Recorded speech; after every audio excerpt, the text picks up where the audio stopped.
اعوذ باللہ من الشیطان الرجیم بسم اللہ الرحمن الرحیم سورہ روم کی چند آیتیں پڑھ رہا ہوں. وَمِنْ آيَاتِهِ أَنْ خَلَقَكُم مِّن تُرَابٍ ثُمَّ إِذَا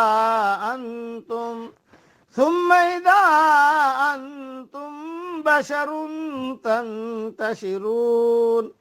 اللہ کی نشانیوں میں سے ہے کہ اس نے تم کو مٹی سے پیدا کیا، پھر اب انسان بن کر چلتے پھرتے پھیل رہے ہو.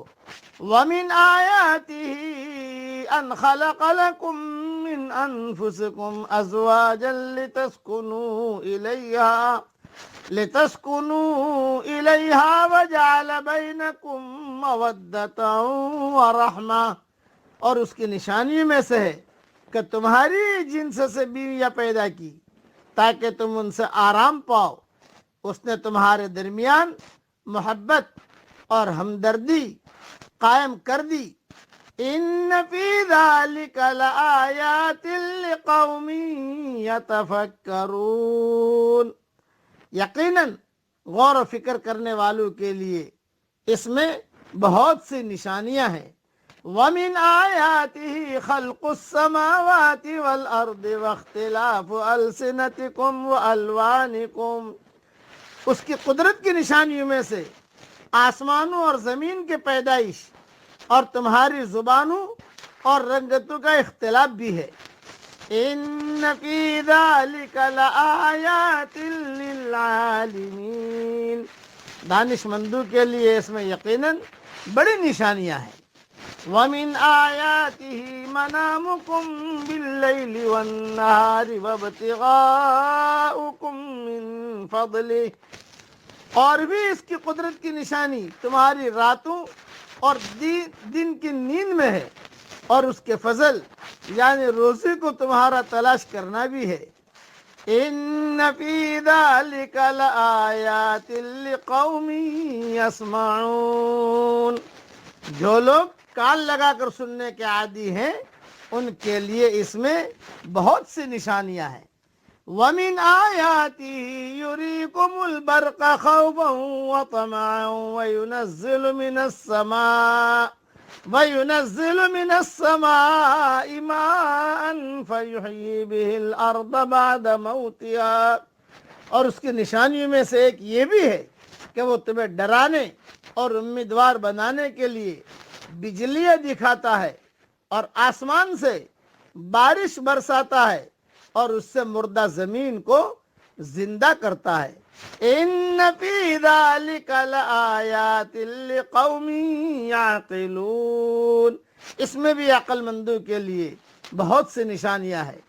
وَمِنْ آيَاتِهِ أَن تَقُومَ السَّمَاءُ وَالْأَرْضُ بِأَمْرِهِ. اس کی ایک نشانی یہ بھی ہے کہ آسمان اور زمین اسی کے حکم سے قائم ہے. ثم اذا دعاكم دعوة من الارض اذا انتم تخرجون. پھر جب وہ تمہیں آواز دے گا صرف ایک بار کی آواز کے ساتھ ہی تم سب زمین سے نکل آؤ گے. وَلَهُ مَن فِي السَّمَاوَاتِ وَالْأَرْضِ. اور زمین اور آسمان کے ہر چیز اس کی ملکیت ہے. كُلٌّ لَهُ قَانِتُونَ. اور ہر ایک اس کے فرمان کے ماتحت ہے.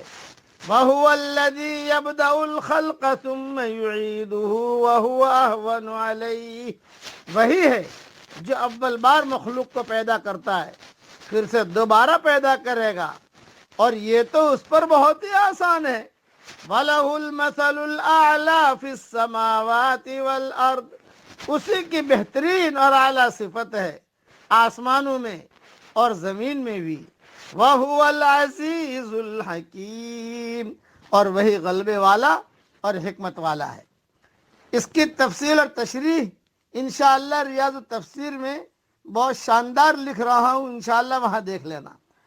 مطلب یہ ہے کہ اگر مرد اور عورت کی جنس ایک دوسرے سے مختلف ہوتی، مثلاً عورتیں جنات یا حیوانات میں سے ہوتی، تو ان سے وہ سکون کبھی حاصل نہ ہوتا جو اس وقت دونوں کے ایک ہی جنس سے ہونے کی وجہ سے حاصل ہوتا ہے. بلکہ ایک دوسرے سے نفرت اور وحشت ہوتی۔ یہ اللہ تعالیٰ کی کمال رحمت ہے کہ اس نے انسانوں کی بیویاں انسان ہی بنائی۔ مردوں کی شادیاں گدھوں سے ہو جاتی، گدھوں کی شادیاں عورتوں سے ہو جاتی، جناتوں کی شادیاں انسانوں سے ہو جاتی، انسانوں کی شادیاں جناتن سے ہو جاتی، تو کتنا ٹینشن ہو جاتا۔ یہ سمجھانے کے لیے میں نے بتایا، یعنی تمہاری جنس سے عورتیں پیدا کی تاکہ وہ تمہاری بیویاں بنے اور تم جوڑا جوڑا ہو جاؤ۔ زوج عربی میں جوڑے کو کہتے ہیں، اس اعتبار سے مرد عورت کے لیے اور عورت مرد کے لیے زوج ہے۔ عورتوں کے جنس بشر ہونے کا مطلب یہ ہے کہ دنیا کی پہلی عورت حضرت حوا کو حضرت آدم علیہ السلام کی بائیں پسلی سے پیدا کیا گیا، دونوں سے نسل انسانی کا سلسلہ چلا۔ اللہ تعالیٰ ان نشانیوں پر ہم سب کو یقین کرنے کی توفیق عطا فرمائے، آمین۔ وآخر دعوانا ان الحمد للہ رب العالمین۔